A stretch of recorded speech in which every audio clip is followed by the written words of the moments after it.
Hey hello, কি অবস্থা সকলের? তো কেমন কাটছে সকলের শীতকাল? বাংলাদেশের এই মুহূর্তে ঠান্ডার কি অবস্থা? কলকাতায় যদি ঠান্ডার কথা বলি, জানুয়ারির শেষের দিকেও ঠান্ডাটা যেরকমভাবে জমিয়ে ব্যাটিং করছে, বেশ মজা লাগছে। অ্যাটলিস্ট ওই গরমের 40-45-এ মানে সেদ্ধ হওয়ার থেকে এই ঠান্ডাতে আরও কিছুদিন কাটুক, ভালো থাকবো, শান্তিতে থাকবো। যাক, একটু প্রসঙ্গে ফেরা যাক। নাটকের নাম 'এক জীবনে'। স্কুল লাইফে পড়ি, মানে অনেক ছোট তখন, অনেকটাই ছোট, মানে 7-8 এ পড়ি। সেই সময় মনে আছে একটা গান প্রচুর লোকের এমপি3 তে ঘুরতো। তখন ওই আইপ্যাডের জামানা, হ্যাঁ? তখন ওই স্মার্টফোন তো তখন জাস্ট স্বপ্ন কিংবা কারো একটা কল্পনা, তার বাইরে কোথাও এটলিস্ট ছিল বলে আমার জানা নেই। তো সেই সময় 'এক জীবনে' বলে একটা গান ভাইরাল হয়েছিল। পরবর্তীকালে তার সেকেন্ড পার্টও আসে। শোনা গেছিল নাকি ১ম যেই গানটা, তার যে স্টোরি লাইনটা ছিল, সেই স্টোরি লাইনটা চীনের কোনো একটা সত্য ঘটনা থেকে বানানো। আমি যখন এই নাটকের ১ম বারের জন্য পোস্টার বা কিছু একটা দেখি, তখন আমার সেইটার কথাই মনে পড়ে। মনে হয় যে সিরিয়াসলি ওই 'এক জীবনের' সঙ্গে কোনো কানেকশন আছে, যেটা আছে কিনা দেখি। তারপর দেখলাম যখন গল্পটা একটা ১ ঘন্টা ৪ মিনিট একটা গল্প রাখা হয়েছে সিনেমাওয়ালার ইউটিউব চ্যানেলে, এসে গিয়ে আপনারা চেক আউট করতে পারেন। এসে আজকে দুপুরে রাত ১২টা বেজে গিয়েছে আমি জানি, কিন্তু যেহেতু রাত্রিবেলাতেই করছি এবং রাত্রিবেলাতে ভিডিওটা পাবলিশ করব, তাই বলে বলে রাখা যে আজকের দিনে এসছে। নাটকটা দেখবার পরে মানে ওই ১ ঘন্টা মানে ৪ মিনিট বা ৫ মিনিট জুড়ে আমার নাকের নিচে জাস্ট গঙ্গা, যমুনা, সরস্বতী গোটা মুখমণ্ডল জুড়ে চোখের পানি, নাকের পানি একাকার অ্যাকচুয়ালি। যারা দেখেছেন অবশ্যই কমেন্ট বক্সে জানান কেমন লেগেছে, এবং থাম্বনেইলে যেটা দিচ্ছি সেটা একদম গিমিক নয়। মানে বাংলাদেশের প্রচুর আমার পছন্দের নাটক আছে। প্রচুর পছন্দের নাটক আছে। নাটকের একটা প্লেলিস্ট করা হচ্ছে, যেখানে প্রায় আমি ১০০ টার উপরে প্রায় নাটকের রিভিউ করে নিয়েছি। গিয়ে আপনারা চেক আউট করতে পারেন, আমার চ্যানেলেই রয়েছে। সেখানে অনেক ভালো নাটক নিয়ে কথা বলেছি। অনেকগুলো দেখেছি হয়তো, দেখবার পরে জাস্ট অনেক পুরনো, সেগুলো নিয়ে জাস্ট কথা বলা হয়নি। এদের সময়ের অভাবে হয়নি, নাহলে ল্যাদ খেয়া হয়নি। দুটোর মধ্যে কোনো একটা কিছু হয়েছে। সে বুকের বাপাসের মতো নাটক হয়ে থাক, বেস্ট ফ্রেন্ডের মতো নাটক হয়ে থাক, বা আরও অনেক ভালো নাটক রয়েছে বাংলাদেশ থেকে। সেরকম লেগেছে একটা নাটক এটা। বা বড় ছেলে মিজানুর রহমানের নাটকগুলো মোস্টলি যেগুলো একদম হৃদয় বিদারক হয়, সেই লেগেসিতে এই নাটকটা থাকবে আজকের পর থেকে। বেশ ভালো একটা নাটক। বেশ ভালো একটা নাটক। একটা নেগেটিভ পয়েন্ট আছে। সেটাকে নেগেটিভ বলা বলা ভালো হবে কিনা, আরো কিছু ইম্প্রোভাইজ করার মতো পয়েন্ট ছিল, সেটা আপনারা নিজেরা জাজ করবেন। সেটা আমি লাস্টে এসে বলব। বাট গল্পটা কি নিয়ে? জাস্ট এরকম ধরনের গল্প আমরা প্রচুর দেখেছি। বাট তারপরেও সেইরকম ধরনের গল্পকে ১ ঘন্টা ধরে টেনে নিয়ে যাওয়াটার যে শক্ত কাজ স্ক্রিন প্লের মাধ্যমে করা প্রয়োজন ছিল, তাই সেটা সবটা করেন মেকার্সরা। এবং শুধুমাত্র স্ক্রিন প্লেটা ভালো, একটা টাইট স্ক্রিন প্লে তা নয়, তার সঙ্গে পারফরম্যান্স ড্রিভেন একটা নাটক। মুখচিত্রে অবশ্যই জোবান এবং তটিনী ফাটিয়ে কাজ করেছেন। ক্লাইম্যাক্সে জোবানের পারফরম্যান্স বা সারাক্ষণ ধরে যত নাটকটা এগোয়, জাস্ট দুজনের পারফরম্যান্সের গ্রাফটা কী লেভেলে হাই হয় একবার চিন্তা করবেন। কী লেভেলে হাই হয়! বাপরে! ক্লাইম্যাক্সে দুজনে এই মুখ্যচিত্র জুটি কী পারফরম্যান্স করে দিয়ে যায়! শুধু তারা বললে খুব বড় পাপ হবে।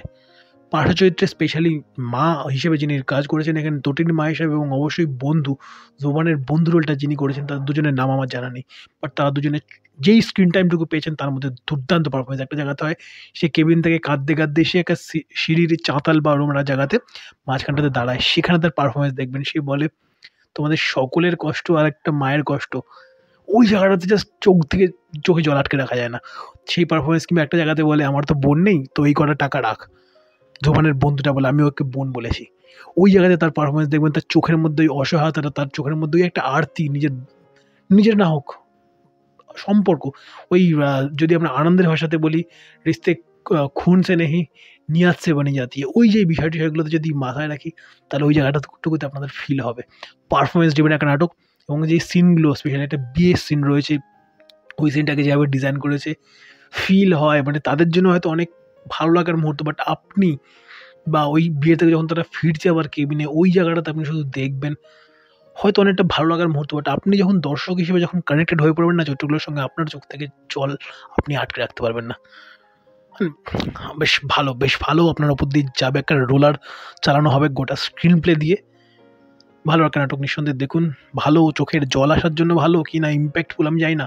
নিজে এখনো প্রসেসিং এর মধ্যে রয়েছি, ওই লোডিং লোডিং ওই পর্যায়ে রয়েছি অ্যাকচুয়ালি। ওভারঅল যদি বলি, নিঃসন্দেহে সার্চ করবো বাংলাদেশী নাটকের যারা fan, just don't miss this.